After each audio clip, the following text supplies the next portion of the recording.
Muy buenas tardes, mi nombre es Martín Pesarini, voy a coordinar esta mesa que se llama Argentina y las Relaciones Internacionales, que va a contar con la participación de Gonzalo Sanservino, de Valeria Carbone y de Pablo Lacoste, que nos pasa a hacer su exposición a través de Zoom. Les comentamos las jornadas Argentina 2050, qué país queremos en 30 años, son un llamado a la reflexión de distintos intelectuales, técnicos, dirigentes sociales y políticos sobre cuál es la naturaleza de la crisis que atraviesa nuestro país, es decir, sobre cuáles son las causas que explican la degradación cada vez más profunda de las condiciones de vida de nuestra población. Al mismo tiempo, es un llamado a reflexionar y a proponer una posible alternativa a la superación de esa crisis desde la perspectiva de la clase obrera, desde la perspectiva de los trabajadores.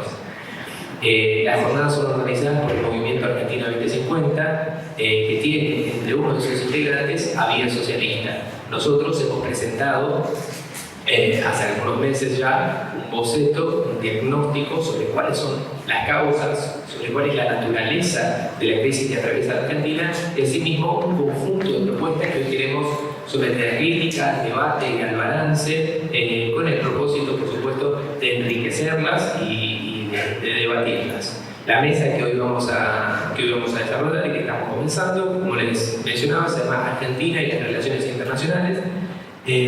Cuenta con la participación de Pablo Lacoste, que es doctor en estudios americanos, mención en relaciones internacionales, doctor en historia, docente e investigador de la Universidad de Santiago de Chile, especialista en patrimonio agroalimentario. Valeria Carbone, doctora en historia, docente de la Cátedra de Historia de Estados Unidos, de la Facultad de Filosofía y Letras de la UBA, e investigadora de ALCUBA y de la Universidad Nacional de La Plata.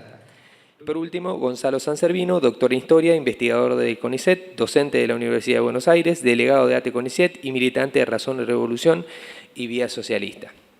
Les adelanto que cada uno de los exponentes va a tener un tiempo de 20 minutos en una primera ronda. Después el público tendrá la posibilidad de hacer preguntas o intervenciones a las cuales ustedes podrán responder y, por supuesto, una segunda intervención que consistirá más que nada en un cierre de la exposición que realizaron. El primer expositor va a ser Pablo, luego seguirá Valeria y por último Gonzalo. Así que sin más preámbulos, Pablo, te escuchamos. Bueno, en primer lugar quiero agradecer a los organizadores por haberme dado esta oportunidad. Para mí es muy estimulante y es un sueño poder participar en estas reuniones donde nos juntamos a pensar, ¿verdad? Qué país queremos, cómo mejorar lo que hay y cómo soñar un futuro mejor para nuestros hijos. Y obviamente en el mundo de las relaciones internacionales tenemos mucho que mejorar porque hemos hecho las cosas bastante mal. Argentina durante un tiempo era un modelo. Los países que tenían conflicto en América Latina elegían al gobierno argentino como árbitro para resolver conflictos y controversias de tipo político, limítrofe, fronterizo, por temas de soberanía nacional. Ese era el prestigio que tenía Argentina. Y hemos obviamente retrocedido y hemos perdido mucho. Entonces, tenemos la oportunidad ahora de pensar un poco cómo armar algunas líneas que nos orienten a mejorar esto, ¿no? Bueno, miren, algunos temas que para mencionar hoy, ¿no? Así un poquito. Imperialismo, América Latina, Chile, Brasil, Europa, como temas críticos para pensar. Yo doy clase en el doctorado y justamente estoy a cargo de la cátedra de imperialismo, ¿no? Y hablamos de imperios coloniales y colonialismo. Pero en Argentina tenemos que pensar también el problema del imperialismo interno y el problema de la macrocefalia. O sea, así como las grandes potencias europeas construyeron imperios coloniales, lo que estamos viendo en América Latina es la cultura de construir que los grandes centros urbanos actúan como imperios coloniales con respecto a sus territorios, creando modelos macrocefálicos. Esto es lo que vemos en México, lo que vemos en Brasil. DF tiene 30 millones de habitantes, San Pablo tiene más de 20, en Argentina, Buenos Aires tiene unos 14, Lima, tiene más o menos 10, que es un tercio de la población de Perú. Lo mismo pasa en Chile con Santiago. Esto es una cosa de imperialismo interno, ¿no? Fíjense, mucha gente ve Buenos Aires con su edificio opulento del barrio norte y se habla de la capital de un imperio que nunca existió. Esto es patente, ¿no? Y en ese sentido, las políticas de subsidio y privilegio de los grandes centros urbanos tenemos que verlo como algo tóxico, porque aprofundiza la macrocefalia. Bueno, pero ¿qué pasa con el imperialismo? Pues nosotros tenemos acá en la cabeza un montón de elementos que nos han ido quedando, o sea, aunque tratamos de sacarnos esto de encima, tenemos el tema del eurocentrismo metido en la cabeza. Y el eurocentrismo implica sobrevalorizar Europa con los productos, las ideas, los intelectuales europeos. Tenemos un gran colonialismo cultural, seguimos a los intelectuales europeos de izquierda o derecha. Y el problema de la supremacía blanca. Miren, hace poco nuestro presidente dio en un discurso público a nivel internacional, dijo que los mexicanos descendían de los aztecas, los peruanos de los incas y nosotros de los barcos. Esto es una barbaridad. O sea, él sigue creyendo que la Argentina sería el país blanco de América Latina, la supremacía blanca. Esto es mentira. Ya la ciencia ya demostró que el 50% de la población argentina tiene parte de su ADN de los pueblos originarios. Así que eso es mentira. Tenemos que dejar de pensar a la Argentina como un país blanco y que tiene que funcionar como un país blanco cuando en realidad somos un país mestizo y tenemos que estar orgullosos de ser mestizos. Y eso va a aliviar mucho las tensiones adentro de Argentina, porque va a dejar de haber argentinos de primera y de segunda según el color de la piel. El que puede entrar a determinadas discotecas, a determinados lugares, y el que no por su color de piel. Y lo mismo el negacionismo del legado de los pueblos originarios. O sea, esto es otro elemento que tenemos que pensar, que hay un legado sumamente valioso que no lo hemos sabido aprovechar por esta matriz eurocéntrica que tenemos en la cabeza, y esto nos va a ayudar a vivir mejor, a adaptarnos a vivir mejor en la Argentina, donde, por ejemplo, el eurocentrismo hace que en muchos lugares de zonas áridas se insista con los jardines de espacios verdes tipo el Prado inglés, cuando eso es algo, un disparate desde el punto de vista ambiental. Y si aprendiéramos del legado de los pueblos originarios, lograríamos vivir más en armonía con plantas adaptadas a los climas áridos. Y todo esto nos ha llevado a minimizar América Latina. Este tema de mentalidad eurocéntrica, de creernos que nosotros somos la Europa de América, nos ha llevado a mirar en menos, a despreciar a nuestros vecinos latinoamericanos. Y los miramos con desprecio. Cuando un equipo de Mendoza va a jugar a Buenos Aires, la hinchada les grita para ofender lo que son chilenos. Cuando va un equipo de Salta o Tucumán, le dicen que son bolivianos. La hinchada de River, para humillar a la hinchada de Boca, le dicen que son todos negros de Bolivia y Paraguay. Ese es el problema del racismo que tenemos instalado y que no nos permite darnos cuenta que nosotros tenemos que tener el orgullo de ser mestizos y latinoamericanos. Eso nos va a ayudar a entender y valorar mejor a los países de América Latina. Entonces, América Latina es el continente mestizo por excelencia. Tenemos que sentirnos orgullosos de ser mestizos y reconocer que nos colonizó lo mejor de Europa. ¿Cómo? Sí, amigos, nos colonizó lo mejor de Europa.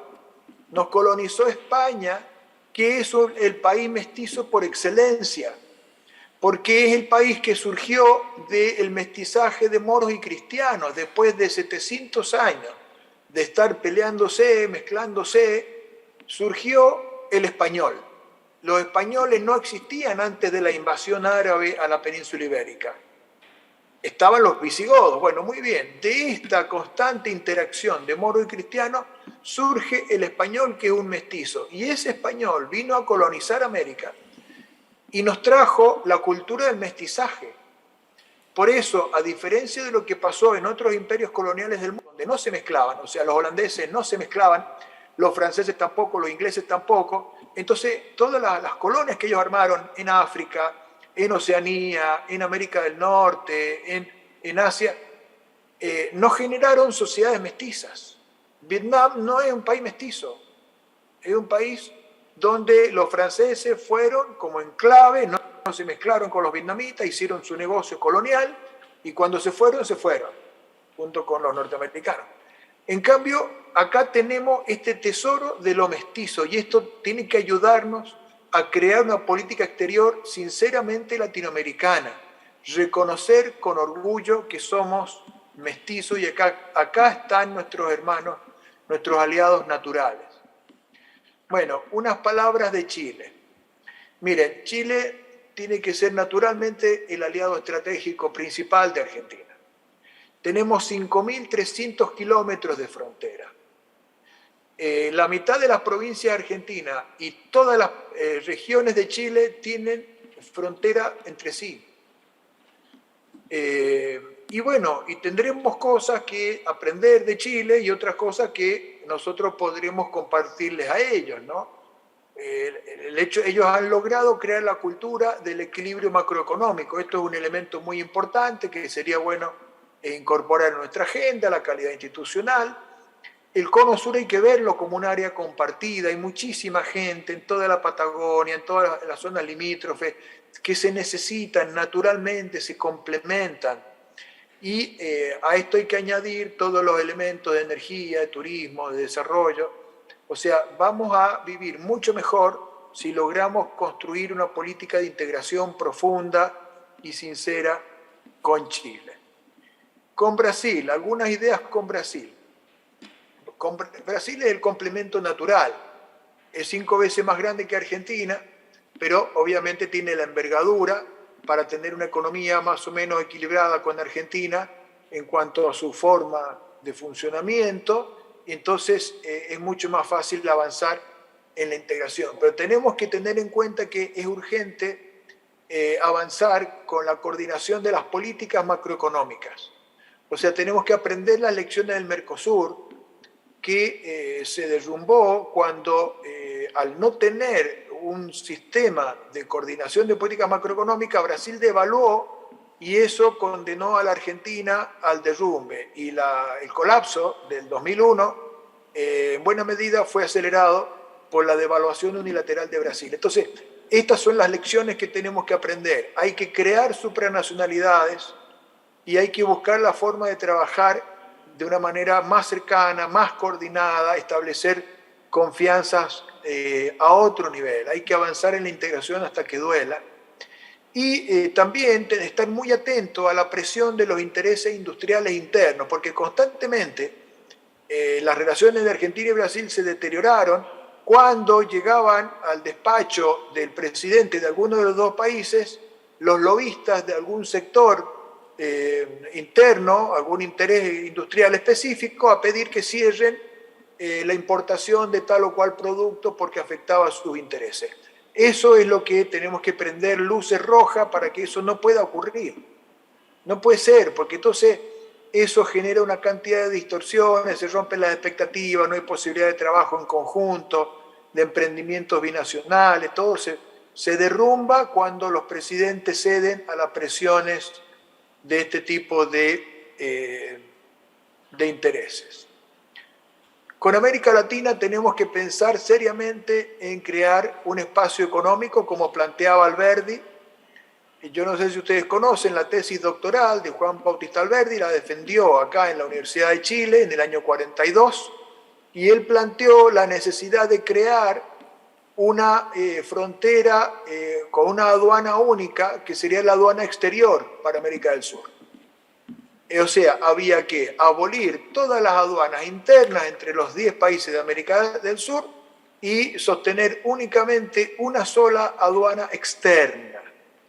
Esto obviamente sería como un lugar a llegar, ¿no? Para poder crear todo un ambiente de intercambio, de integración económica, pero eso implica coordinar las políticas macroeconómicas, implica crear sistemas económicos que tiendan al equilibrio fiscal. No podemos ser países que tengan déficit fiscal porque eso genera inflación y eso te descompagina completamente cualquier posibilidad de integración económica. El prerequisito para la moneda única es alcanzar sistemas de equilibrio fiscal y sistemas macroeconómicos coordinados.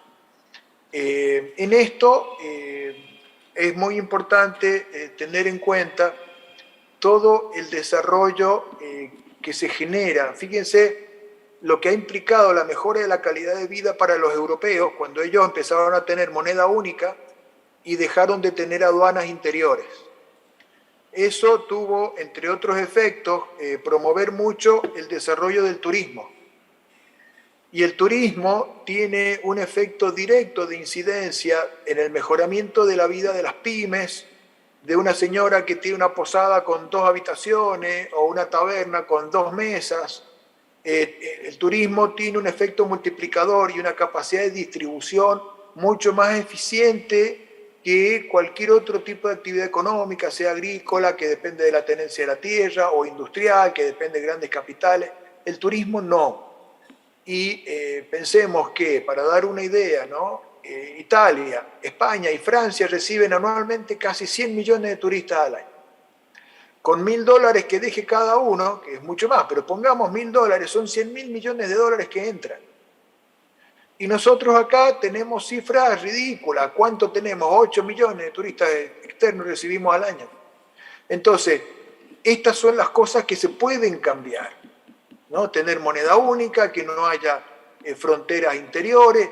Eso implica un conjunto de medidas de confianza mutua, de mejoramiento de las confianzas. Y el otro punto es que tenemos que construir una corriente de opinión que tienda a lograr el reconocimiento de del ejercicio profesional, de todos los títulos profesionales de América del Sur, por lo menos, el libre ejercicio en los 10 países. Esto obviamente es detenido por los intereses creados de las grandes corporaciones de las especialidades médicas, por ejemplo, que son muy celosas e impiden que médicos extranjeros vayan a vivir a otro país, como por ejemplo en Chile. Y eso tendría que ser una causa que ayude, porque si Chile, por ejemplo, liberara eso, entrarían especialistas de toda América Latina y mejoraría la salud de todo Chile. Porque acá las especialidades médicas son carísimas, hay muy pocos especialistas y cobran fortuna por prestar su atención. Entonces, la gente que tiene que atenderse a veces demora 1 año de espera para poder ser atendido. ¿Y todo por qué? Por los privilegios de estas corporaciones profesionales que presionan al gobierno para que tenga las fronteras cerradas. Pablo, te quedan 5 minutos. Bien. Bueno, esto es uno de los motivos que lleva a deteriorar la calidad de vida de las personas en la región, ¿no? En América y en la región, ¿no? En Argentina. Y tenemos que mejorarlo, y se puede mejorar. Entonces hay que ir pensando los temas, buscando la forma de llevarlos adelante, creando gradualmente medidas de confianza mutua y creo que así lograremos afianzar una mejor política exterior centrada eminentemente en el fortalecimiento de la unidad latinoamericana. Muchas gracias. Muchas gracias, Pablo. A continuación, Valeria Carbone.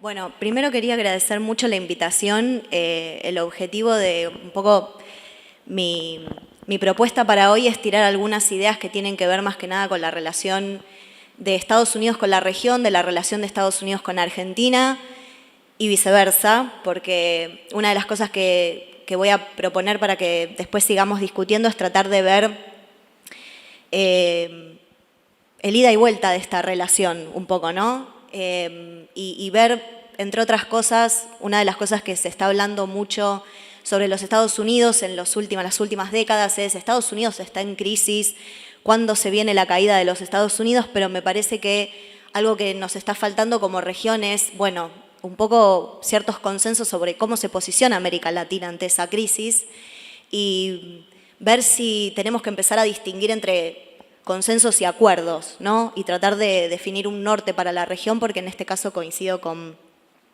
lo que se vino diciendo hasta este momento, que una de las cosas que nos está faltando son más acuerdos regionales e integración. Para arrancar les quiero contar que este año se cumplen 200 años de la enunciación de la doctrina Monroe, ¿no? Entonces, una de las cosas que en el campo de la historia estamos haciendo es tratar de analizar este recorrido de 200 años desde la enunciación de la doctrina Monroe, cómo esta doctrina fue evolucionando, cuál fue la mirada que tuvo y tiene Estados Unidos hacia la región y al mismo tiempo cuáles fueron las respuestas de los distintos países de la región ante la enunciación de esta doctrina. Esta doctrina fue enunciada en 1823 y más allá de esa frase tan famosa de América para los americanos, que en realidad nunca formó parte de ese discurso del Estado de la Unión, sino que fue como una construcción que se hizo a partir de la enunciación de ese discurso y que se reforzó con el corolario Roosevelt un siglo después. La realidad es que esa fue la primera gran enunciación de política exterior que tuvo Estados Unidos siendo una joven república hacia la región. Y en ese momento, algo si se quiere particular fue que no tuvo mucho impacto, ni siquiera en Europa, en los Estados Unidos no se habló mucho, y esta política se convirtió en doctrina con el paso del tiempo. Estados Unidos la reforzó con el paso del tiempo cuando Estados Unidos empezó a tener una mayor idea de sus intenciones imperiales en forma extracontinental, ¿no? Si pensamos en la expansión hacia el oeste y la expansión extracontinental de los Estados Unidos, esta política de principios del siglo XIX, de principios del siglo XIX se transforma en doctrina hacia principios del siglo XX con el famoso corolario Roosevelt, cuando Estados Unidos toma una postura muy clara en relación a que quería convertirse en un imperio. En relación con esto, Estados Unidos va a tener un reforzamiento de los principios de esta doctrina Monroe y los va a convertir en un lineamiento muy particular y muy como regidor de lo que fue la política exterior de Estados Unidos hacia la región, sobre todo a partir de la Segunda Guerra Mundial, cuando hay una cada vez mayor alineación entre el complejo militar industrial y la política exterior estadounidense y se empiezan a alinear los intereses nacionales con los intereses de las empresas privadas norteamericanas, ¿no? Cuando se habla de una cosa, muchas veces se habla de la otra desde la política de los Estados Unidos. En relación con eso, una cosa que quería mencionar, creo que es como un debate bastante intenso, por lo menos en los círculos en los que yo frecuento, en los que hablamos de la situación actual de los Estados Unidos y la crisis y decadencia de los Estados Unidos. Esta es una pregunta que surgió hace poco en uno de los foros, es si podemos considerar o no a Estados Unidos un imperio, ¿no? Si todavía, una de las críticas que se hace a esa denominación y si todavía nos seguimos como muy atados a esas caracterizaciones de los años 70. Y para mí la respuesta es muy simple. Estados Unidos es un imperio porque se considera como tal. Estados Unidos se considera a sí mismo un imperio, entonces me llama la atención porque hay ciertos sectores en América Latina que rehúsan aceptar esa denominación. Sin embargo, con eso lo que quería proponer un poco, que también forma parte de esta noción que un poco surge de los Estados Unidos y que se ha instalado también en la región para definir un poco cuál es la situación de la región, es que Estados Unidos también instauró esto de que ellos eran una suerte de imperialismo bueno, enfrentando a ciertos imperialismos malos. Y me parece que uno de los grandes problemas que tiene América Latina en este momento, y que es incluso una situación que se da también en la Argentina, es que tenemos que salir de eso, de esa noción de imperialismo bueno e imperialismo malo. Como dice el doctor Pablo Pozzi, que está allá afuera fumando un habano y que seguramente lo va a retomar en la mesa a continuación, todos los imperialismos son malos, toda la dominación, ninguna dominación es benigna. Entonces, en ese sentido, me parece que tenemos que tratar de salir un poco o tratar de proponernos como norte. Sí, está ahí afuera fumando un habano y me parece que se dio cuenta que lo nombré.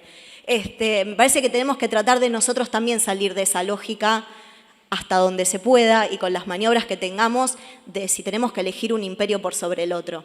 Y tratar de reforzar los foros regionales para tratar de tener una identidad más fuerte como grupo regional, como América Latina, y también que Argentina entienda cuál es el lugar que ocupa en el concierto regional. Ahora bien, otra de las cosas que tenía ganas de plantear hoy es que desde su enunciación en 1823 y su reforzamiento a principios del siglo XIX, la doctrina Monroe fue invocada con frecuencia por el gobierno estadounidense, fue avalada por políticos no solamente desde el sistema bipartidario, esta suerte de concierto de alianzas que existen en los Estados Unidos a nivel federal, sino por políticos de otras identificaciones políticas, y la vigencia incluso de la doctrina Monroe y de ciertas políticas hacia la región. En eso hay un acuerdo bipartidista, ¿no? Los que sigan la política norteamericana sabrán que está atravesando en este momento por un momento muy particular la política norteamericana. Se habla de fragmentación, de polarización, de falta de consensos, de quiebre del sistema bipartidista, pero si hay algo en lo que hay un acuerdo bipartidista es en la política exterior norteamericana, sobre todo en la política exterior norteamericana hacia América Latina. En eso Estados Unidos tiene una idea muy clara de cuál es la política hacia la región. Más allá de que en el año 2013, casi a finales del gobierno de Obama, se hizo como mucho revuelo, sobre todo en la región, con una suerte de enunciación que hizo el por entonces secretario de Estado, John Kerry, sobre que ellos postulaban el fin de la doctrina Monroe y que a partir de entonces iba a haber una nueva relación con la región. Si buscan el discurso de John Kerry en YouTube, van a ver que cuando él dice algo así como el fin de la doctrina Monroe ha llegado y hay 2 personas que aplauden en el recinto y él trata de decir, bueno, es algo bueno, los aplausos no aumentaron, lo que demuestra que Estados Unidos cree que la doctrina Monroe tiene que ser una forma de regir las relaciones con la región, sobre todo con países que manifiestan tener ideologías diferentes a la ideología norteamericana. Esto duró muy poco porque 2 años después, en el 2015, se produce el golpe de Estado en Venezuela, que fue seguido años después por el golpe de Estado en Bolivia. Y en el contexto del gobierno de Trump, acá ya nos estamos acercando un poquitito más a cuestiones de actualidad, el trumpismo volvió a reforzar violentamente el monroísmo. Desde el presidente Trump, con todas sus políticas no solamente racistas, sino bastante antirregionales, antiinmigratorias y en contra de poner fin a la ayuda económica de los Estados Unidos a la región. Esto se combinó con declaraciones de otros enviados a la región en los cuales manifestaron que esto lo dijo John Bolton particularmente, que la doctrina Monroe estaba vivita y coleando, ¿no?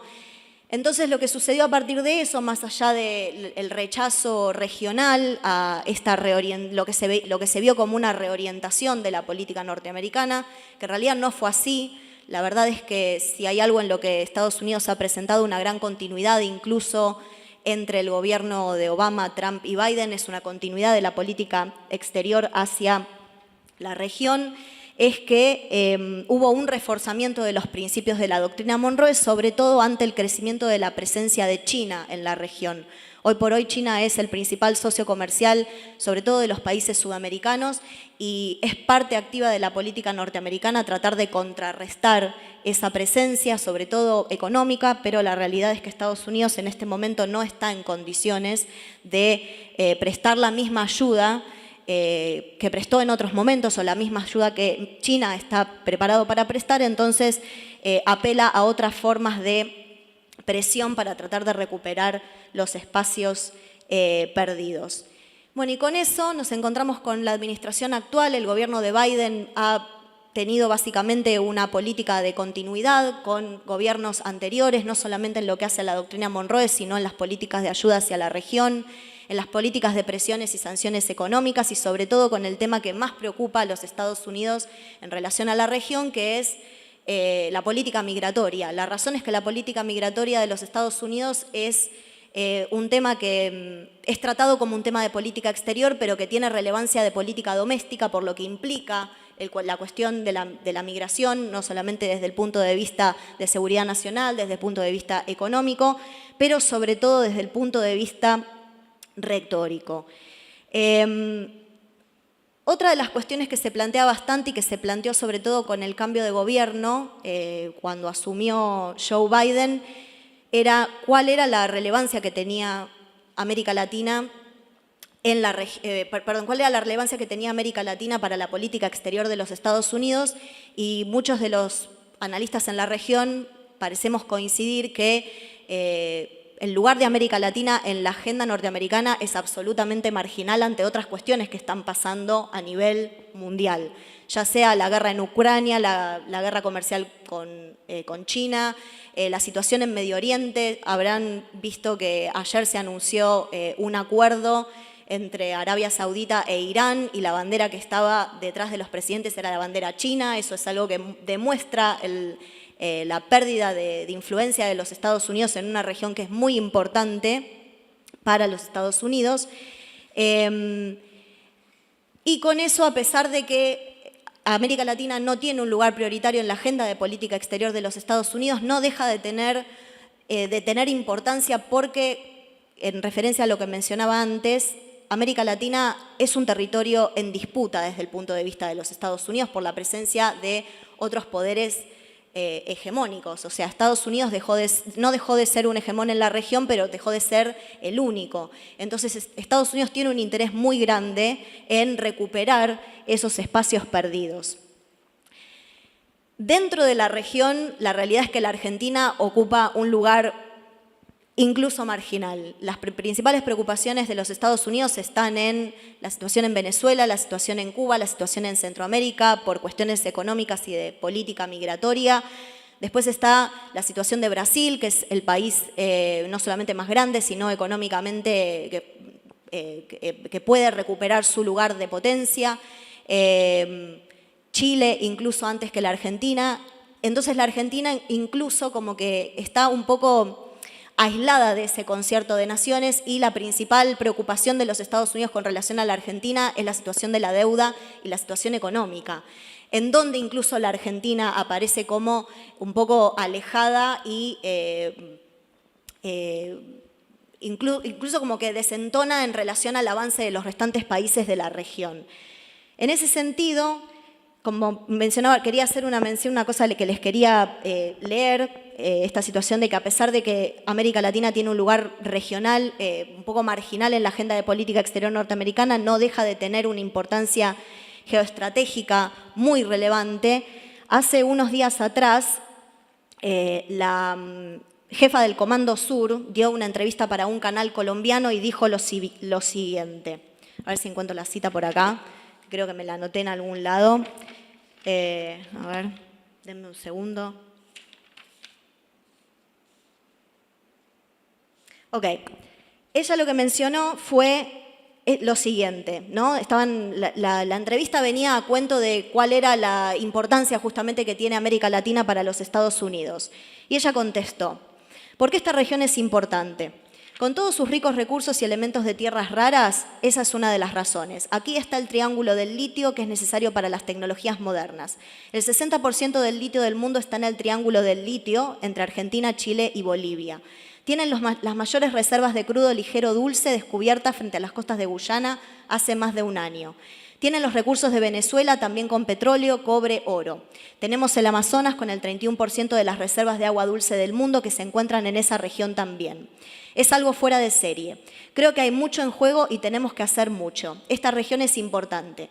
Tiene mucho que ver con la seguridad nacional, ahí se frenó, tiene que ver con la seguridad nacional de los Estados Unidos y necesitamos dar un paso al frente. Y luego pasó a mencionar esto de la necesidad de que Estados Unidos dé un paso al frente en la región por la existencia de estos recursos, porque la región para Estados Unidos representa tiene una importancia para lo que ellos entienden de seguridad nacional, porque desde el punto de vista de ellos seguimos siendo el patio trasero. Hace poco el embajador norteamericano dio una entrevista para TN en la que dijo básicamente lo mismo, reforzando la idea de que si Argentina no puede explotarlo, ¿qué valor tienen los recursos que están bajo la tierra? Y que Argentina tenía que volcarse hacia Estados Unidos para poder explotar estos recursos. Entonces la pregunta persiste, ¿cuál va a ser la posición de la Argentina ante esto y cómo vamos a solucionar los problemas que estos desafíos nos presentan? Y para cerrar quería solamente plantear nuevamente para que luego sigamos discutiendo. Tengo muchas cosas más que me gustaría mencionar, pero terminar enfocándome un poquito en esto del rol de la Argentina. Desde los Estados Unidos, Argentina es vista como un país con una política exterior con una absoluta falta de consistencia.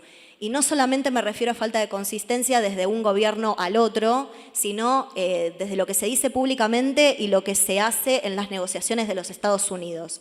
Entonces creo que eso, que puede verse reflejado hacia los Estados Unidos en algún punto, pero también pasa con posiciones con otros países de la región. ¿Hay consenso, sí o no? Y si no hay consenso, ¿se puede llegar a algún tipo de acuerdo para reforzar los foros regionales? Y creo que esa es la pregunta que nos tenemos que hacer.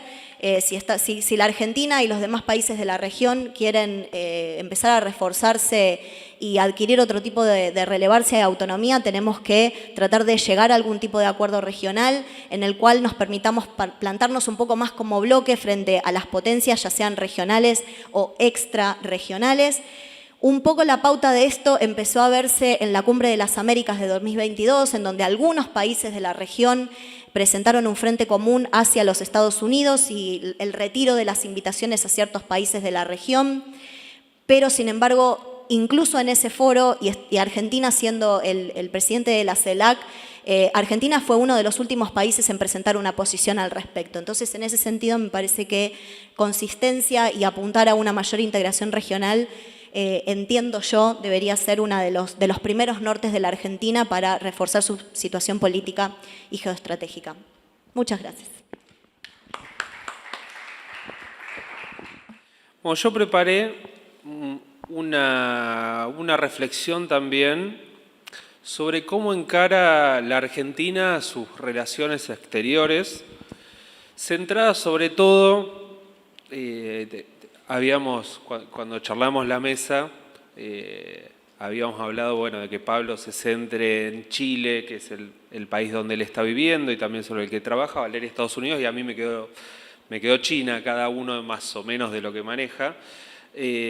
Así que bueno, yo voy a hacer una reflexión general, pero asentada en parte en un trabajo sobre las relaciones exteriores entre Argentina y China. Primer punto, bueno, acá una coincidencia con lo último que señalaba Valeria. Yo había preparado mi intervención para señalar como punto de partida que lo que se observa en materia de relaciones exteriores de la Argentina en los últimos años, y un poco más que algunos años, las últimas décadas probablemente, es que en sus relaciones exteriores en Argentina tiende a primar un pragmatismo bastante peligroso. Creo que lo que señalaba Valeria tiene que ver con esto. Los alineamientos internacionales de Argentina fluctúan, como decía Valeria, por un lado entre gobierno y gobierno, pero también dentro incluso de un mismo gobierno, y también, muy interesante lo que señalaba Valeria, porque yo también lo veo, ella lo ve en las relaciones Argentina-Estados Unidos, yo lo veo en las relaciones Argentina-China, que también se observa incluso dentro de un mismo gobierno entre el discurso y la acción efectiva. Estas oscilaciones y este pragmatismo en relación a los alineamientos internacionales. Argentina va fluctuando en todos estos niveles en función de las necesidades, por un lado, del consenso interno de las fuerzas en el gobierno. Lo vemos, por ejemplo, los gobiernos Cristina Fernández de Kirchner, Alberto Fernández, como muchas veces asumen posiciones en función no de los intereses externos del país y en función de los intereses del país, en función de sus relaciones con otros países, sino en función de conformar una base social interna, lo cual implica también muchas veces muchos vaivenes, muchos zigzagueos, muchas contradicciones entre lo que se dice y lo que efectivamente se hace. Y lo mismo se ve en las otras fuerzas políticas, lo que hoy es la oposición y ayer era el oficialismo, en el macrismo, también se ve cómo se asumen alineamientos en función de conformar, digamos, de construir un discurso hacia una base social, por ejemplo, todo lo que fue la apertura al mundo, generando, en el caso de China, efectos sobre los intereses comerciales del país. Todas las idas y vueltas con China durante el macrismo costaron sanciones comerciales de los chinos, que se caigan exportaciones, que se reduzcan exportaciones de soja, de aceite, o sea, sanciones de los chinos por estas idas y vueltas. Pero no solo se observan estas fluctuaciones en función de conformar, digamos, a sus bases sociales, sino también en función de las presiones y de intentar conformar los intereses contrapuestos de distintas fracciones de la burguesía local. Esto en el caso de China se ve bastante claramente, cómo ciertas oscilaciones en la política exterior se van moviendo en función de las presiones de estos sectores de la burguesía argentina. En el caso de China, decía, es muy claro porque tenemos por un lado una burguesía agropecuaria y agroindustrial que presiona para ampliar las relaciones comerciales con China, porque China se ha convertido en las últimas 2 décadas en la principal plaza para colocar las exportaciones agrarias, soja, pero no únicamente soja. En los últimos años ha avanzado bastante, se han realizado varios acuerdos para la colocación de carne vacuna, de aceites. O sea, hay toda una fracción de la burguesía agropecuaria y agroindustrial que ve con mucho interés el mercado asiático, porque de ese mercado dependen en particular de China. De hecho, se ha generalizado en los últimos 5, 6, 7 años una idea que aparece como un eslogan, recuperando acá como Valeria traía algunas cosas históricas, yo también, la idea de Argentina granero del mundo ahora se ha convertido en Argentina supermercado del mundo. Y esto, de Argentina supermercado del mundo, o sea, colocando bienes primarios con ciertos grados de elaboración, un vendedor de alimentos, se piensa sobre todo desde estas fracciones de la burguesía, se impulsa como un eslogan desde estas fracciones de la burguesía y en particular en la relación con China. Pero del otro lado tenemos otro tipo de... así como aparecen estas presiones por parte de estos sectores de la burguesía, también vemos una presión en contrario de la burguesía industrial argentina, sobre todo de la gran burguesía industrial, que al contrario de esta que quiere ampliar los lazos comerciales con China, lo que busca es cerrar, o sea, limitar la relación con China. ¿Por qué? Porque para esta burguesía, sobre todo en particular, o sea, hay algunas empresas muy claramente opuestas a que se profundicen las relaciones comerciales y diplomáticas con China, por ejemplo, Techint.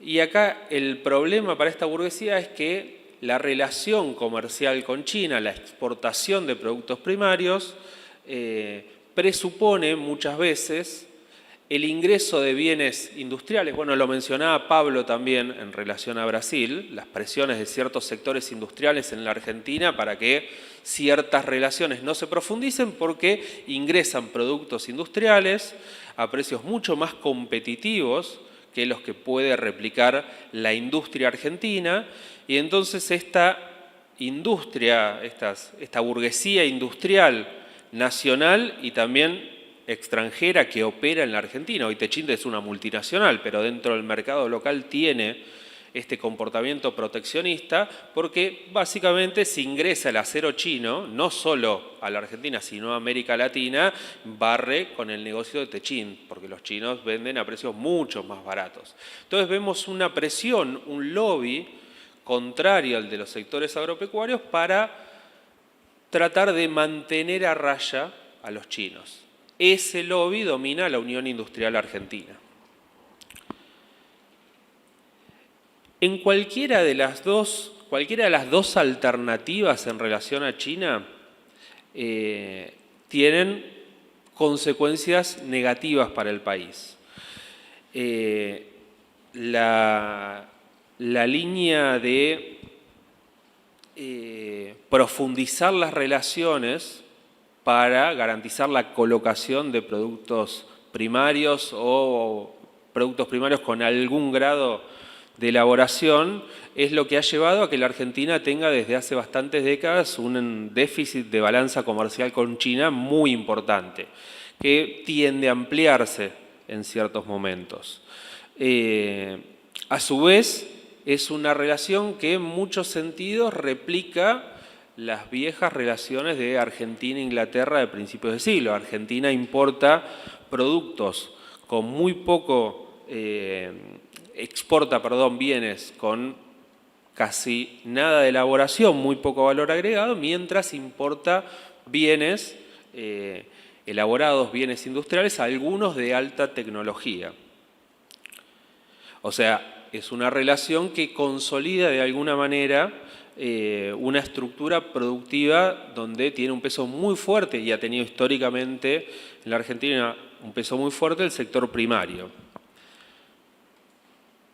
A su vez, como se ve muchas veces en la resistencia de Techint frente a ciertos avances de acuerdos con China, el ingreso, o sea, de profundizarse la relación con China en los términos que pretende China, que es que tener vía libre para vender productos industrializados, insumos con ciertos grados de elaboración, implican un efecto sobre la industria local. Si cierra Techint, se pierden muchos puestos de trabajo. No es simplemente una cuestión de, bueno, si Techint no puede competir, que cierre, que se jodan. Porque nos jodemos todos ahí también. Pero la alternativa, uno diría, bueno, y entonces está bien, no hay que profundizar la relación con China. Ahora, el problema es que la alternativa también tiene sus problemas. Por ejemplo, en relación a esto que decíamos de una política proteccionista hacia China como la que impulsa Techint. Y el problema es que los argentinos pagamos el precio de lo que produce Techint 3 veces más caro de lo que se pagan a los chinos. Hay un ejemplo muy interesante. En 2016 la provincia de Córdoba había licitado la construcción de unos gasoductos troncales. Voy a ver cómo estoy de tiempo porque yo arranco con esto. ¿Cuánto? 10 minutos más, ¿no? Bien. La provincia de Córdoba en 2016 había realizado una licitación de la construcción de gasoductos troncales. Ganan 3 consorcios, uno brasilero, Odebrecht, dejémoslo aparte, y 2 que eran una asociación de empresas chinas con capitales locales. Techint se presentó a la licitación, salió séptimo, básicamente, creo que séptimo, básicamente porque el precio de los tubos para la construcción de los gasoductos que proveía Techint salían casi el doble del precio que ofrecían los chinos. Bueno, cuando sucede esto, Techint empieza a mover, para sintetizar, cielo y tierra para voltear estas licitaciones. Movilizó diputados del Frente de Todos, de Juntos para el Cambio, al presidente, al jefe de gabinete, a los sindicatos del sector, a la Unión Obrera Metalúrgica de Campana, que es precisamente donde está la fábrica de tubos de acero sin costura de Techint. Resultado, Techint volteó la licitación. Se cayó la licitación, Córdoba pagó 3 veces más el precio de los tubos, se perdió el financiamiento chino, tuvo que conseguir financiamiento para la obra más caro, o sea que seguir esos intereses también tiene consecuencias. Últimamente se ha encontrado como una suerte de alternativa salomónica en torno a la relación con China, que es la promoción de acuerdos de inversión a cambio de que China no restrinja y permita seguir aumentando las exportaciones agrarias y agroindustriales, se han empezado a promover acuerdos en donde los capitales chinos ingresan con inversiones en ciertos sectores donde no compiten con la gran burguesía industrial local, sino en aquellos lugares donde pueden ser socios.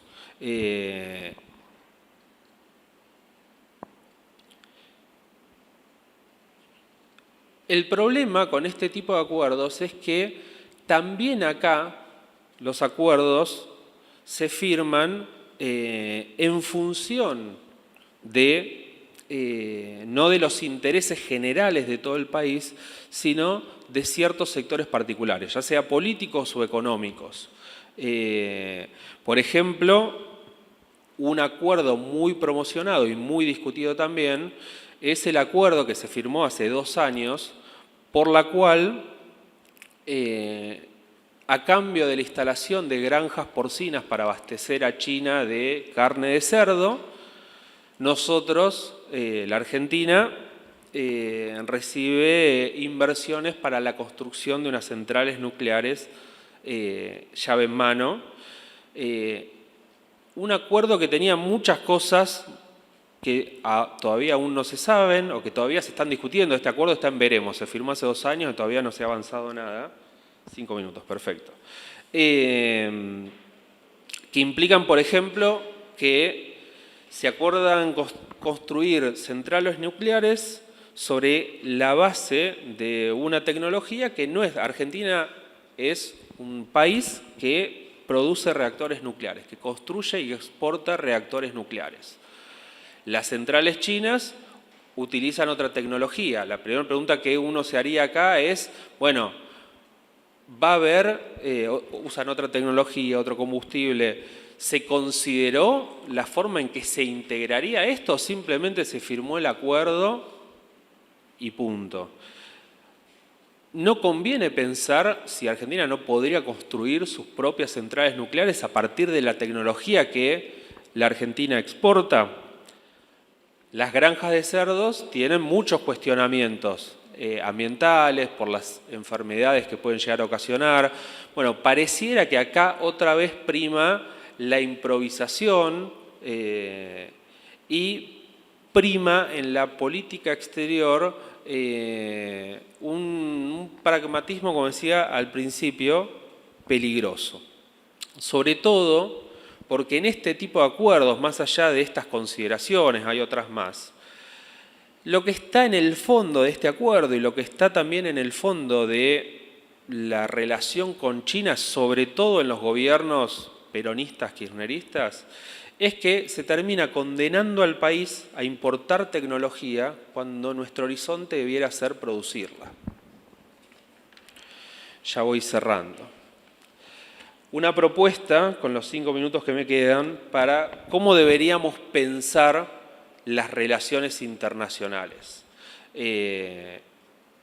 Desde quienes conformamos el movimiento Argentina 2050 y en particular de Vía Socialista, venimos pensando estos problemas, digamos, venimos pensando en cómo, digamos, en una propuesta de gobierno para el país. Hay muchísimas cosas, o sea, yo no les voy a dar la receta para resolver los problemas de las relaciones internacionales, pero sí venimos pensando con qué criterio esto debería pensarse. Porque lo que uno ve en las fuerzas dominantes es que en el polo liberal, Juntos por el Cambio, Milei, la política exterior parece que es lo que sale, digamos, según qué negocio aparezca, qué interés aparezca, qué presión aparezca, se va para un lado o para otro. El resultado es que o terminamos arrastrados por Estados Unidos o terminamos arrastrados por China. En el polo peronista, la política parece más una cosa, por lo menos en los últimos 15 años, seguro, quizás un poco más, una política del casamiento. O sea, están, como decía, reproduciendo con China la relación que otrora teníamos con Inglaterra o que supimos tener en su momento con Estados Unidos, las relaciones carnales. Nosotros creemos que para pensar una política exterior, el primer criterio debería ser que no se pueden seguir determinando nuestros alineamientos internacionales y acuerdos bilaterales en función de los intereses particulares de tal o cual sector empresario. O sea, primera cuestión.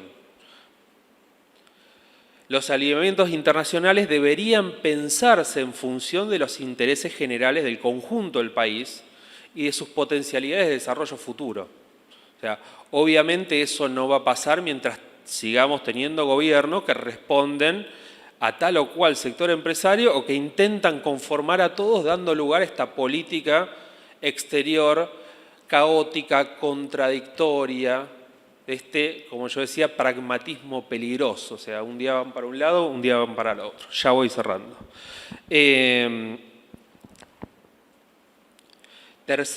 Segunda o tercera consideración, ya no sé. Las relaciones exteriores, las relaciones internacionales del país deberían ser planificadas. Nosotros insistimos mucho en el movimiento Argentina 2050 con la cuestión de la planificación. Y así como el desarrollo interior del país debe ser planificado desde el Estado, las relaciones internacionales deberían ser una proyección deben ser la proyección exterior de ese desarrollo interno, un desarrollo económico, industrial, que aproveche todas las potencialidades del país. No se puede seguir improvisando. Esto no implica de antemano estar alineados con tal o cual lado. O sea, no hay recetas mágicas que nos lleven, bueno, si estamos en contra de Estados Unidos vamos a estar bien, si estamos con Rusia vamos a estar bien, si estamos con China, ya voy cerrando. Por lo menos desde nuestra perspectiva, la Argentina, por lo menos la Argentina que nosotros pensamos que es una Argentina socialista, no debería estar de antemano alineada con nadie, ni siquiera con los que nos venden, ni siquiera deberíamos firmar ya que no vamos a hacer ningún acuerdo, por ejemplo, con Estados Unidos, con los que nos venden como el cuco. Lo que hay que hacer es planificar la política exterior desde una perspectiva en donde lo que prime es el interés nacional. Y voy a un ejemplo y con esto cierro. Por ejemplo, el acuerdo de las centrales nucleares con China, ¿debería hacerse o no? Habría que ver si tiene que hacerse o no. ¿Qué es lo que habría que ver? Y habría que pensarlo en función de cuánto empleo nacional implica para el país, cuánta transferencia de tecnología implica, qué impacto va a tener eso sobre la estructura productiva, o sea, qué hay a cambio, granjas porcinas, quién va a fabricar el combustible, etcétera. ¿Cuál es el impacto de todo ese acuerdo sobre la estructura productiva? ¿Cuál va a ser el impacto sobre la posibilidad de implementar un plan energético y un plan nuclear? Pero esa es la forma en que nosotros por lo menos pensaríamos este tipo de problemas. Otra vez, y ahora sí cierro, en materia de relaciones exteriores creemos que debe desarrollarse una perspectiva donde lo que prime sea el interés nacional y no el interés particular y mezquino de tal o cual empresario. Bueno, gracias. Perdón por el exceso de tiempo.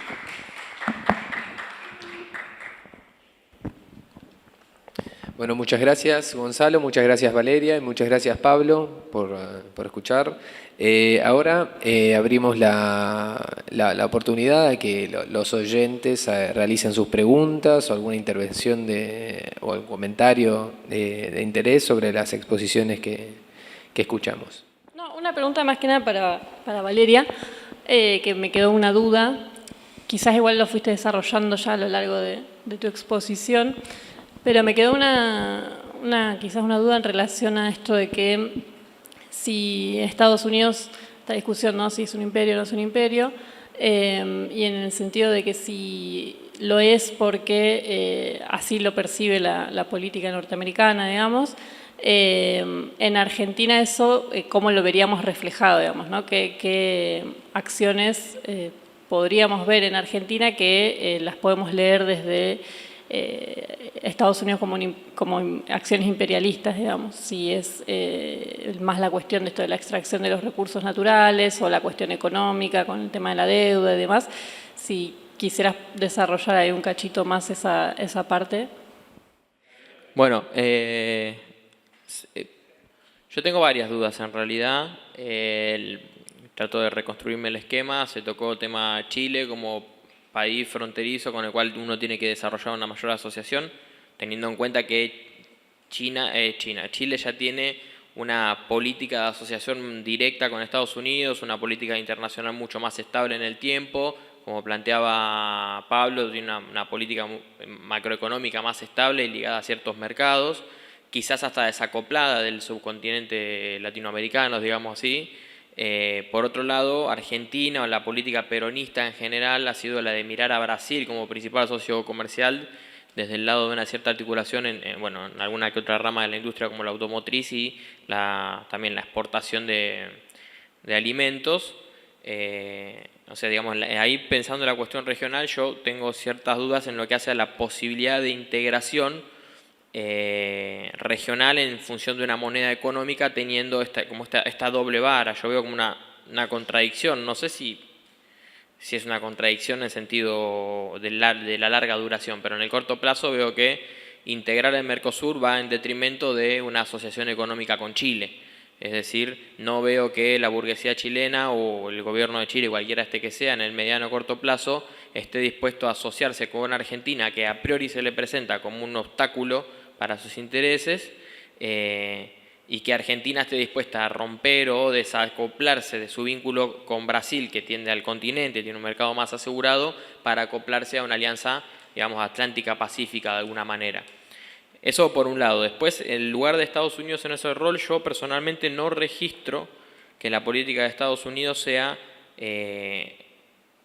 de una intervención activa en Argentina, ni en términos económicos, ni en términos políticos, si bien es cierto que opera como en todos lados, tiene su gente, también a través de los organismos de crédito que muchas veces tienen bastante preponderados y ciertos grupos de capital tiene su influjo, pero que lo determinante en Argentina en relación a la política externa con Estados Unidos y sobre todo lo económico es que nosotros vamos a golpear la puerta en distintas expresiones, sea con los ministros macristas como con Sergio Massa, etcétera. Es la burguesía nacional en distintas expresiones la que va a golpear la puerta y pedir la escupidera, digámoslo así. Entonces, ¿cómo se puede revertir esa relación? ¿Qué herramientas, qué instrumentos podríamos tener para asociarnos regionalmente y romper la dependencia, si es que vale el concepto, de estos sectores del capital? Es decir, con la constitución de una moneda única entre Argentina y Brasil, por ejemplo, organismos de crédito, o sea, una articulación tipo Schengen, pienso yo, una Unión Europea. Yo no lo veo cercano para nada. Vi que se estuvo evaluando, charlando de la posibilidad de una moneda única como tipo swap con Brasil, pero veo Chile, digamos, como una especie de Israel latinoamericano en ese punto acá, ¿no? Como algo que está ligado a otro mundillo. ¿Sí? Lo planteo, no tengo postura, veo como una contradicción. Y después la política con China también. Me pregunto sobre qué pasa con qué postura tendríamos que tener nosotros con respecto a Techint, porque si bien Techint acá vive de subsidios y de un mercado cerrado, lo mismo pasa en Estados Unidos. Había leído un artículo no hace mucho, si no es que en el mundo se está produciendo 3 veces el acero que se necesita y las acerías chinas mismas que están saturando el mercado no tienen dónde colocarlas. Entonces hay algo que nos trasciende, nosotros nos vamos a poner a subsidiar a Techint. Podría servirnos o no en función de algo más macro, pensando en términos de principio del siglo XX como la industria militar, o sea, como algo más de lo nacional.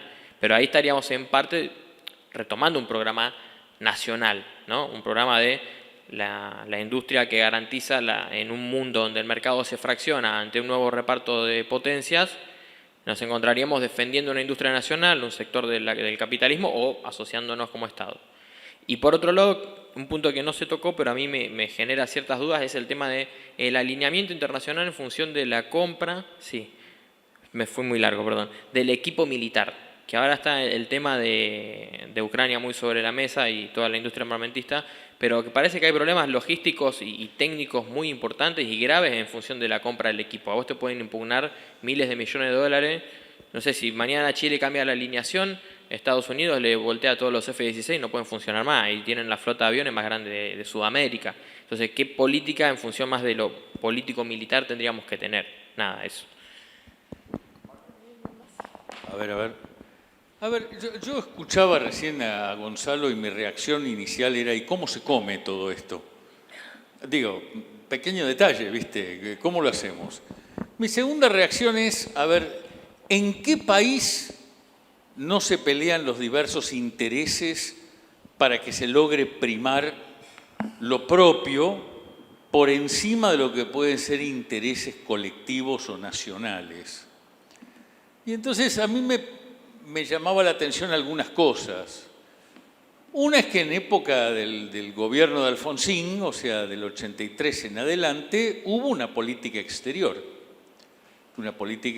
que tendía hacia el no alineamiento, mal o bien, etc. Esto se cambia en el 89 con Carlitos Saúl, primero de Anillaco, planteando las relaciones carnales con Estados Unidos. Hubo un nuevo realineamiento de la Argentina, ni siquiera negociado, sino se hizo lo que se planteaba a Estados Unidos hasta mandar buques de guerra a la guerra de Irak, a la primera guerra de Irak. ¿Está claro hasta ahí? Me parece, a pesar de eso, que desde el 2003 en adelante no tenemos una política exterior. Me parece que hay una cosa absolutamente caótica, donde además las peleas políticas internas definen que se repartan embajadas o cargos, etcétera, a la reverenda Bartola. Y conociendo poco el palo, nuestro embajador actual en China es un pibe, le digo pibe porque yo soy un viejo de miércoles, que tiene relativamente poco conocimiento de la realidad china. Y eso me hacía recordar, en una época de tener de alumno al presidente de la Comisión de Relaciones Exteriores del Congreso de la Nación, que me informó que él sabía muchísimo sobre Estados Unidos porque tenía una fábrica de empanadas en Miami. Y a mí se me cayeron los dientes. Esto es distinto a la política exterior de Brasil, donde cambia el gobierno y no cambia Itamaraty. No estoy diciendo que es buena, estoy diciendo otro tipo de cosas. De hecho, si vemos el día de hoy, Lula no revierte la política exterior de Bolsonaro, lo que trata es de morigerarla. Se va a ver a Biden, le da un abrazo, al mismo tiempo dice hay que mantener y fortalecer el Mercosur, habla con la calle Pou. Digo, hay una cantidad de cuestiones que donde se apunta a primar los intereses brasileros, o como ellos lo perciben, dentro de un capitalismo, toda la cosa, y donde el Estado en política exterior de alguna manera media entre los distintos intereses que se pelean. Podemos decir exactamente lo mismo en Estados Unidos. Los tipos que están a cargo del escritorio, del desk de Argentina en el Departamento de Estado posiblemente saben más sobre la Argentina que los argentinos. Información al día, de último minuto, etcétera, nutrida no solo por la embajada, sino por una cantidad infernal de argentinos que les tiran información. Mi impresión es que la tendencia de nuestros especialistas no es tanto a entender Estados Unidos en función de intereses argentinos, sino más bien de trasladar los intereses norteamericanos a nuestra zona. Y por lo tanto a justificar elementos de política exterior. Cada vez que escuchamos a uno decir hay que alinearse con Estados Unidos, el mejor de los casos dice porque Estados Unidos es la gran potencia continental. Ajá, ¿y eso cómo se come? Una vez más, ¿no? Entonces, aquí hay que modificar la forma que se hace en política exterior y la política exterior tiene que estar alineada con una visión y una política de desarrollo nacional. Eso define con quién te alineás, con quién ves, etc. A ver, los yanquis tienen una política de desarrollo nacional Yo no coincido con ella, pero es una política claramente neoliberal y la exportan a distintos lugares en función de sus intereses. Son neoliberales en casi cualquier lado, pero el libre comercio en Estados Unidos no camina. Digo, no nos engañemos en torno a eso. Y hay una tendencia en nosotros en esperar que en el mundo actual haya una especie de Santa Claus. O sea, si nos alineamos con fulano nos va a dar regalitos. Y resulta que ese fulano tiene una visión de desarrollo, en el caso de los chinos de Deng Xiaoping en adelante, distinta a la que tenía Mao, y por lo tanto lo que quieren es alimentar eso. O sea, si hacen inversiones en la Argentina es en función de sus intereses, no de los nuestros. Eso no quiere decir que es malo. Quiere decir que nosotros tenemos que tomarlo en cuenta y saber negociar en función de eso y negociar mejor posible. ¿Sí? En el caso que menciona Gonzalo, y ahí termino, ¿yo me hubiera alineado con Techint o con los chinos? Yo me hubiera alineado con Techint. ¿Por qué? Porque por lo menos una empresa que está acá y genera laburo. Lo que sí hubiera tratado de hacer es que Techint modificara sus pautas de producción de manera que volviéramos a como en el año 65, donde Techint exportaba caños sin costura a Brasil y ahora importa caños sin costura de Brasil. Y uno de los problemas que Gonzalo no menciona en el caso de Córdoba y Techint es que los caños que le quería vender Techint a Córdoba, y de hecho le vendió, resulta que no tenían las medidas que necesitaba Córdoba. Un detalle. O sea, además de ser 3 veces más caro, no servían. Y el gobierno argentino fue incapaz de mediar en torno a eso. O sea, nuestro Estado es prisionero de las presiones en términos de las relaciones internacionales y no gestor de políticas concretas. Me parece a mí, ¿no? Muchas gracias, Pablo. ¿Les parece si nos quedan 15 minutos? Si hacemos, responden las preguntas en 5 minutos cada uno y también aprovechan esas palabras para ir cerrando su intervención. ¿Bien? Empieza Pablo, ¿podrías empezar? Perfecto, muchas gracias. Bueno, miren, me parece que lo que se ha dicho de Chile es muy cierto. En este momento es impensable pensar en moneda única entre Argentina y Chile y otras economías de América del Sur. Pero se supone que acá estamos reunidos hoy para pensar Argentina 2050, un horizonte, un proyecto largo. Pero claro, para llegar a eso hay que ponerse en forma. Digamos, si tengo un cuerpo totalmente fofo, nunca voy a poder hacer algo muy ambicioso. Hay que empezar a ir al gimnasio, empezar a comer mejor, más sano y ponerse en condiciones. Chile es un país bastante pobre. Yo vivo acá hace 20 años y imagínense, un argentino dedicado a estos temas, viviendo en Chile, informándose de todo lo posible para entender qué es lo que pasa y cómo Chile ve a Argentina. Y en Chile conviven como 2 almas. Hay un alma que es muy latinoamericana, que es el gobierno que está ahora en Chile, y que quiere ser mucho más latinoamericano que la política exterior que se construyó en los últimos años. El problema que hay es que cuando levantan la bandera de acercarse a sus vecinos latinoamericanos, se levantan las voces del horror. Dicen, no, eso es el horror. Digamos, cuando el señor Guillermo Moreno, siendo subsecretario de Comercio Interior, recibe a los gerentes de empresas chilenas con una pistola arriba de su escritorio, eso sale en todos los diarios en Chile. Cuando Cristina le corta el gas, salen todos los diarios y son titulares catástrofe. Invirtieron $5.000 millones para construir los gasoductos y viene esta señora y lo corta. Entonces, esto destruye la imagen de Argentina, igual que cuando hay una inflación del 100%. Entonces, imagínense cuando los economistas y en los foros y en los paneles de la televisión se discutía, bueno, está la idea de la moneda única con Argentina, y vienen los economistas y dicen, no, eso es el horror, eso es el infierno. Entonces, ¿eso se puede cambiar? Sí. ¿Se puede volver a atraer a Chile a un espacio latinoamericano? Se puede, pero previo a ello hay que hacer una serie de pasos que inhiben de hacer este juego ridículo que hemos hecho del mal manejo de la política exterior. Entonces, uno de los elementos fundamentales. No se puede improvisar. Esto se ha dicho recién, yo estoy totalmente de acuerdo con lo que se ha dicho acá, me parece muy linda la libertad para pensar que tienen todos los expositores.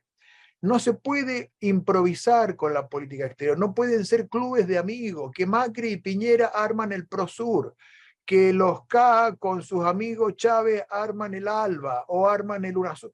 No se puede estar jodiendo haciendo grupitos de amigos. Tiene que ser algo consensuado, gobierno y oposición, se aprueba integrar un bloque y todo el mundo apoya ese bloque y al año siguiente damos otro pasito y después damos otro pasito, pero mantenemos eso. Y lo otro, no se puede intervenir en la política interna de los otros países. No, eso es tóxico, eso destruye la integración de América Latina. Cristina no puede ir a Brasil a hacer campaña por Lula, ni viceversa. Ni Macri a hacer campaña por Piñera en Chile, ni Piñera venir acá a hacer campaña por quien sea, o Bolsonaro por Milei. No se puede, eso es tóxico. Hay que renunciar a eso, porque eso es una caricatura de la política exterior.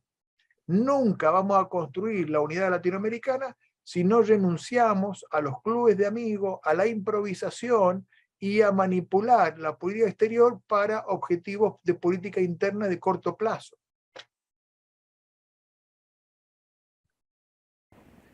Muchas gracias, Pablo. Valeria, te escuchamos. Gracias. Bueno, yo voy a decir un par de cosas. No sé si te voy a contestar, es lo que te voy a responder. Y voy a ver a dónde voy con todo esto. Con respecto al tema de si Estados Unidos es un imperio, no es un imperio y ese tipo de cosas. Una de las cosas que yo mencioné, o intenté mencionar, es el tema de que es un debate como también anclado en la década del 70. Hay gente acá que te dice que no, hay gente que te dice que sí. Pero me parece que también nuestras categorías están ancladas en los 70 para analizar qué es un imperio. Un imperio no es solamente las tropas norteamericanas desembarcando en un lugar y creando una colonia. Hay intervenciones directas, hay intervenciones indirectas, hay presiones económicas, hay presiones diplomáticas, hay golpes de estados encubiertos a través de la Organización de Estados Americanos. Está la influencia del soft power y está Estados Unidos creando categorías como el imperialismo de los derechos humanos de Clinton. Me parece que más claro que una política que se llama imperialismo de derechos humanos no hay. O Bush diciendo que son ellos el imperio bueno y el otro es el imperio malo. O sea, me parece que ellos están admitiendo ese rol que tienen. Es más, mientras vos me hacías la pregunta me acordé, que también la tengo anotada por acá, una frase de Biden de enero de este año en la que dijo...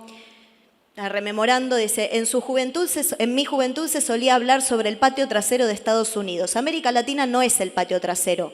Todo el sur de la frontera mexicana es el patio delantero de Estados Unidos. Mirá, estemos en adelante o atrás, seguimos siendo un patio. Entonces me parece, ¿no? Me parece que más claro que eso no hay. Ahora, el tema es cómo nos posicionamos, nuevamente, cómo nos posicionamos nosotros ante eso y si no tenemos que pensar nosotros nuevas estrategias ante eso también. Y otra de las cosas que iba a decir, que está un poco relacionado con lo que decía acá en este intercambio, es que es algo que es una conversación que hemos tenido en la cátedra en la Universidad de Buenos Aires, en la Facultad de Filosofía y Letra, es creo que nos tenemos que sentar a pensar qué son los intereses nacionales. Porque cada sector tiene sus propios intereses nacionales. Cada sector de la burguesía tiene lo que ellos llaman intereses nacionales. Entonces, cada partido tiene una definición diferente de los intereses nacionales. Hace un tiempo me tocó leer un trabajo para una revista de una persona que escribió lo siguiente, ¿no? Venía hablando de la política exterior de Obama y de repente dice, bueno, y de repente vino Trump y vino a defender los intereses nacionales. Ok, momento. Si ustedes me van a decir a mí que Obama no defendió los intereses nacionales de Estados Unidos, estamos todos en el horno.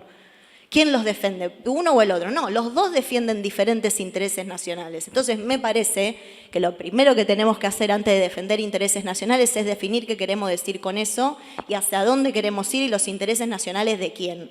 Porque cada gobierno tiene sus propios intereses nacionales. Entonces, me parece que lo primero que tiene que haber, si no puede haber un consenso, tiene que haber un acuerdo hacia dónde se va a ir y de qué manera se va a ir. Y otra cosa que me preguntaría, que tal vez es una pregunta peligrosa y poco simpática, pero que sí me parece que tenemos que empezar a hacérnosla desde el lugar político en el que uno se pare, es Y con esto termino, que coincido que tenemos que pensar los costos de nuestras alineaciones de política exterior, pero también tenemos que pensar los costos de no hacerlas. Porque si no, estamos en un lugar de estancamiento y no desarrollo constante, no vamos hacia ningún lugar. Entonces me parece que eso sí lo tiene que hacer Argentina y preguntarse tanto los costos de los acuerdos que hace como los costos de no hacerlo. Y pensar que la política exterior está para eso, para reconvertir los acuerdos y lograr que los intereses nacionales, los que sean, también estén representados en esos acuerdos. Y con eso creo que terminé. Gracias, Valeria. Bueno, yo primero voy a decir de qué no voy a hablar para pasar un chivo. No voy a hablar si Estados Unidos es un imperio o no, porque ahora tenemos una mesa que sigue en este mismo lugar, el imperialismo hoy, con Pablo Pozzi, que acaba de ya se gastó sus 15 minutos hace un rato. Fabián Arari, que está acá, y Claudio Katz, que lo vi recién por afuera, así que terminamos esto y en 10 minutos arranca. Y ahora sí, me cuentan mis 5 minutos. A ver, yo coincido con Pablo Pozzi, en esto de que el problema de la Argentina desde hace 15, 20 años es no hay política exterior, o sea, se reparte, todo lo que describió Pablo muy bien, se podría agregar a lo que decía Pablo, se reparten embajadas en función de, sos amigo Juancito, tenés un negocio de empanadas en Miami. Nuestra política sanitaria a escala internacional con el tema de las vacunas se definió más o menos de la misma manera. Axel tiene un amigo que tiene un contacto con el empresario tal y entonces nos hacen nexo con Putin, viene esta vacuna y no viene esta otra. Y Ginés tiene esto, tiene lo otro. Cuando la Argentina tranquilamente, de esto vamos a hablar, pasa otro chivo, mañana en la mesa de Ciencia, Universidad y Formación Docente que voy a estar, vamos a hablar de estos temas. Cuando la Argentina tranquilamente podría haber puesto la plata que tenía que poner para tener una vacuna propia, que va a salir, leí hoy, no sé qué grado avanzará, pero que está cerca de tener una aprobación la vacuna argentina, 2 años después, y fue una cuestión de plata, hubieran puesto toda la plata en ese momento y teníamos una vacuna hace rato. A ver, en relación a lo que decía Pablo, no hay política exterior, pero el problema en la Argentina es que no tenemos política exterior, no tenemos política interior, no tenemos política sanitaria. O sea, el problema de la Argentina es que no hay un proyecto de país más allá de los intereses de ciertos sectores de la burguesía que viven rapiñando y comiéndose el país. Y en ese marco es muy difícil proyectar cualquier cosa. Y esto va a ser así, o sea, muchas de las cosas que se preguntaban es, bueno, ¿cómo hay que hacer esto? ¿Cómo hay que hacer lo otro? Yo puedo decir cómo lo haría en otro país. Porque en un país, no en otro país, digamos, en otra locación geográfica, sino en una Argentina distinta. En una Argentina como la que tenemos hoy, una Argentina capitalista, donde estamos en manos de una burguesía que hace 70 años que nos trae de crisis en crisis, que no tiene solución para la crisis económica, que su única política es exprimirnos cada vez un poquito más y no hay posibilidades de proyectar, de un proyecto de desarrollo que sea la base para pensar una política exterior, como decía Valeria, pensar los alineamientos en función de los intereses, no ya. Cuando yo hablo de intereses nacionales, hablo no de tal o cual fracción de la burguesía. Es cierto lo que dice Valeria. O sea, hoy por hoy en una Argentina capitalista y hay muchos intereses nacionales porque hay muchas clases sociales. Pero en una Argentina distinta, una Argentina socialista, sí se pueden pensar este tipo de cuestiones en función de qué nos conviene como país. Por ejemplo, y ya con esto cierro porque calculo que me quedan 2 minutos. Por ejemplo, lo que hablaba Pablo, lo que preguntaban por ahí desde el público, si a la Argentina si conviene o no integración monetaria. Y claramente en la Argentina capitalista hay ciertas fracciones que no les conviene porque la integración monetaria supone amputar la herramienta, la política monetaria, que es la herramienta para realizar devaluaciones competitivas y poder, ahora sí, ya cierro, realizar devaluaciones. Si la moneda es común, no se puede devaluar la moneda, entonces vos no podés recuperar competitividad por la vía de abaratar salarios. Entonces, ese tipo de políticas es difícil que se puedan hacer en una Argentina como la que tenemos hoy. Me parece que lo de integración monetaria con Brasil es un blef. Pero todo este tipo de cosas se pueden pensar de manera distinta si las pensamos desde otra perspectiva social, económica y estructural, desde una Argentina distinta, desde una Argentina socialista en donde se pueda pensar, si Techín, el dilema que planteaba Pablo Pozzi hace un rato, de yo a Techín lo hubiera defendido porque es empleo nacional, y pues Techín en los 70 exportaba, ojo que exportaba, esto ya es para otro debate, pero ojo que exportaba a precios mucho más baratos de los que vendía internamente. O sea, recibía subsidio interno y con eso podía exportar. Pero más allá de eso, si hoy por hoy tomamos esa decisión de, bueno, hay que subsidiar a Techín, hay que sostener a Techín, puede ser. Pero hoy por hoy es alimentar la fortuna de Paolo Roca. Y nada más que eso. No solo no se le exige aumentar su competitividad, mejorar las posibilidades de inserción, no solo no se le exige eso, sino que no se le exige, o sea, le damos plata gratis a Techín para que mantenga tal cantidad de puestos de trabajo, y hacemos eso con todos los grandes empresarios de la Argentina. Me parece que las posibilidades de pensar esto y qué conviene a los intereses nacionales, que no son los intereses particulares de la burguesía, de tal o cual fracción de la burguesía, sino de todo lo que habitamos en la Argentina, hay que pensar en una Argentina distinta y bueno, esto es lo que estamos intentando hacer acá en estas jornadas Argentina 2050, así que cierro con chivo, los invito a seguir en las jornadas con las charlas que siguen. Bueno, muchísimas gracias Pablo, muchísimas gracias Valeria, muchas gracias Gonzalo, gracias a los oyentes que escucharon la exposición de quienes participaron del debate. Les pedimos, les comentamos que que vamos a difundir todas las grabaciones de estas charlas a través de nuestras redes sociales. Les pedimos también que nos sigan y que utilicen en la medida de lo posible el hashtag Argentina 2050 para que podamos tener mayor difusión, mayor visibilidad.